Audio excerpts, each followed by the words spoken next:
Hello and welcome to Lewis Round's F1 update. It's December the 28th. Today's a special show. It's a season review slash awards ceremony. So we'll start off then with the most improved driver of the 2011 season. The shortlist is Jaime Alguersuari, who's the Toro Rosso driver, outpaced his teammate Sebastian Buemi this season. Sebastian Vettel, the world champion, Vitaly Petrov of Lotus Renault, collecting his first podium finish of the season, of his whole career this season, and Bruno Senna, who came in halfway through the season but did a fantastic job considering last year he was with the back team of HRT. And the winner of the most improved driver goes to a surprising one, Sebastian Vettel. Now I know he's won the championship, people will say, well, where's the improvement? But I believe it's a massive amount of improvement he has done into, the way he drove last year, he shouldn't have really won the championship, but he had speed which gave him the chance of winning the World Championship, and Ferrari messed up really. It should have been Fernando Alonso's championship. They messed up, made a critical error in 2010, gave Vettel the championship. This year Vettel has not put a foot wrong apart from Montreal. That's the only race I can think of where he's made a mistake in a race which has cost him the race victory. Every other race he's been spot on, hats off. He's been so dominant, over 100 or over 120 odd points. Himself, he scored more points than Ferrari put together. That's how impressive Sebastian Vettel's championship was. And to me it's a no-brainer. He is the most improved, even though he won the championship last year. This year was incredible, and he's the most improved driver of the 2011 season. The next one is most disappointing season. The shortlist for this are Mark Webber, Felipe Massa, Sebastian Buemi and Lewis Hamilton. Now I felt Sebastian Buemi, he had an alright season but didn't really improve at all, which was a disappointing factor from it. Lewis Hamilton, by far his worst season in Formula 1, finished below his teammate, the first time ever in his career, which is very disappointing. Many crucial errors, problems off the track as well. But the closest ones, I think, for getting the award were Mark Webber and Felipe Massa. Webber, whose teammate dominated the season, he could only get, he was struggling all season really with the Pirelli tyres, and then he just seemed to, he couldn't get that extra momentum going. He probably would have been the most disappointing driver if he went for his final race victory of the season in Brazil. But I think that because Vettel, I don't think it's Webber being bad. I think it's Vettel just stepped up a gear this season. So the reason why I've given Felipe Massa the most disappointing season award is because he hasn't really improved. In fact, he's declined. He hasn't scored as many points this year as he did last year. His qualifying pace has improved slightly. He definitely enjoys he's never had an issue though in qualifying. He seems to struggle with harder compound tyres, but his race pace is further off than he was last year compared to Alonso. And unlike Mark Webber, who has, like I said, had a disappointing season, he scored a similar amount of points to what he achieved last year when he almost won the title. It's just Vettel has improved so much. He stepped up a couple of gears really. Massa, he hasn't. He didn't score nowhere near as many points he did last year. It's just a disappointing year. Maybe the head injury that he suffered in 2009 Hungary, maybe that head trauma has caused him to, maybe he can't concentrate for long periods of time. Who knows, but it wasn't a good season for Massa, and next year is make or break for him because Robert Kubica's knocking on the door for them, and even Sergio Perez, who races for Sauber, who's a Ferrari Academy driver, he has to step up this year. So then the next award is Rookie of the Year. We'll start off the shortlist is Sergio Perez of Sauber, Paul di Resta of Force India, Pastor Maldonado, Williams and Jerome D'Ambrosio of Mauritia Virgin. Jerome D'Ambrosio had a very good year, I thought. A lot better than Lucas di Grassi, was teammate to Timo Glock, of course, in 2010. I thought he was a better teammate in 2011. much more of a challenge. He out-qualified Glock a few times, beat him in a few races as well. He got the highest placed finish for the team this year as well in Australia. I think it was a 14th position. So it was Canada, sorry, 14th place in Canada. So I thought he'd done very well this year. Pastor Maldonado, he showed glimpses of brilliance. Monaco was outstanding. He said he loves the circuit. He was very unlucky that he crashed with, made contact with Lewis Hamilton, put him out of the race when he was in 6th position. I thought that was a shame. But consistently, he hasn't always been mainly down to the fact that Williams' car was not competitive at all. Sergio Perez is a very strong year. He started off really well in Australia. Shame that the team got disqualified. He had a big crash in Monaco, had missed the race, and he missed the Canadian Grand Prix in June. But I thought he did a solid job in his first year. But in the end, he was almost as good, almost as quick as his teammate Kobayashi. But I've got to give the Rookie of the Year award to Paul di Resta. It was a solid rookie performance. He made very few errors, a couple of errors which cost him points, but I thought it was he showed glimpses of what's in store for the future. He's in a very good team as well, Force India, who have done an exceptional job to step it up a gear once again in the 2011 season. So I'm awarding Rookie of the Year this year to Paul di Resta.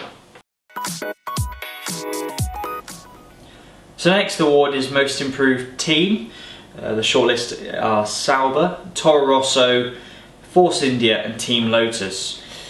Now Team Lotus improved again, getting close to the midfield pack, but it was disappointing in the sense though they couldn't quite. In the end they did challenge Williams.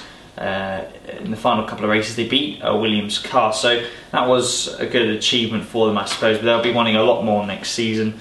Toro Rosso improved a lot over this winter and they had a chance of getting 5th place in the constructors, 6th place in the constructors. Didn't quite get there in the end. And Sauber, another step up from last year as well. Last year they finished 9th in the standings. This year doing a lot better, finishing 7th, and good on them. I thought they did. They finished 8th, didn't they, last year? They made up a place, but I thought they showed great character. Sauber once again making another step for next year. But my Team of the Year, Most Improved Team, are Force India. They've once again taken another step forward. It's crazy that in 2009, in 2008 they were a back team. In 2009 they made a little step up, but they were still the weakest sort of team, although they did beat Toro Rosso. And then now 2010 they improved as a solid midfield team. 2011 they from struggling at the beginning of the year to now at the end of the year beating the Mercedes cars, I thought was a fantastic, considering they didn't make many updates to the car. I think they got a really good base to that car, and I think they could improve once again for 2012, especially with the exciting team lineup of Paul di Resta and Nico Hülkenberg. So I'm awarding the Most Improved Team to Force India. And finally then, the Most Disappointing Team of the Year award. Lotus Renault, Marussia Virgin, Williams and Ferrari are the shortlist for this award. I don't think any team want to receive this award, but Lotus Renault, they had the most disappointing, one of the most disappointing. The reason why they started off so promising, Robert Kubica setting the fastest times in pre-season, it was all going very well, had a very innovative front exhaust system, but then Kubica got injured in a rally crash. The exhaust system turned out not to give him any performance. Beginning of the year they were relatively strong, but by the mid-season onwards it was just a case of falling down a slippery slope, being slower than Toro Rosso, Sauber, Force India, only quicker really than Williams. It was a very disappointing year.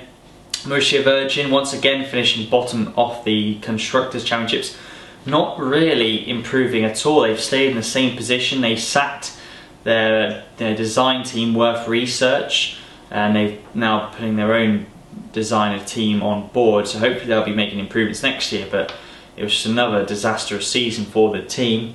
And Ferrari, they were far too conservative with their design of this year's car. This year was the year really to push on and really cement a title challenge, but they've fallen back the third fastest team all year really. Racetrim, they were a bit closer, but qualifying nowhere near. They couldn't get the tyre temperatures up quick enough, especially on the harder compound tyre. They were really struggling with that. But I feel as though the most disappointing team of the season have to be Williams. They took a very aggressive design. They said themselves it was either going to be a make or break. It would be brilliant, or it would be there'd be nowhere. I don't think they quite expected how far behind they would be. But in the end, they were the ninth best team. Scored only 5 points all season. It was a terrible, terrible season for Williams. They had their worst start. In the end, they had their worst season in Formula 1. And from just a team that were, well, 2003, they were challenging for the title. A real big team, backing of BMW, to now a team that are really struggling. It's sad to see. Of course, they were the team of Nigel Mansell, won the championship, Damon Hill, Jacques Villeneuve in the 90s. They were such a dominant team in the early 90s and early to mid 90s. It's a shame that it's turned out like this for the team, but hopefully they can turn around a corner. But Williams are my most disappointing team of this year. And finally, I'll make a little thing.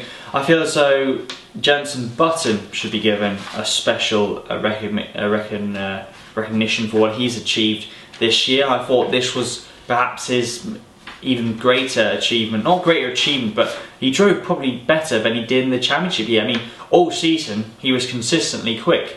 In the championship year, he was good at the beginning of the year, but he fell off really during the second half of the year. Really, he wasn't as strong. He was lucky that he got the head start at the beginning of the year, but I feel as though as a performance, this year has been his best season by quite a long margin. I think he really drove incredibly, especially in the wet. He only won one dry race, yes, but in the wet conditions, when it's wet to dry, he's the best he's the best ever. Probably as good as, even better than Alain Prost in judging when to push, when to not. Knowing what sort of grip there is on a drying track on slick tyres. It's been a great season for him. Fernando Alonso did well considering what he had, but he just got pipped by Mark Webber in the end, who got that third place in championship. But well done to Sebastian Vettel. He's just a class act this season. He's made the others look very, very normal. Well, that's it for this special F1 update. I'm back on next week after the first episode of 2012. Thanks very much for listening to today's show, and I'll see you then. There might be some news on Williams and HRT seat coming very soon. It's all quieting down at the moment, but it should all start to kick off again at the start of January.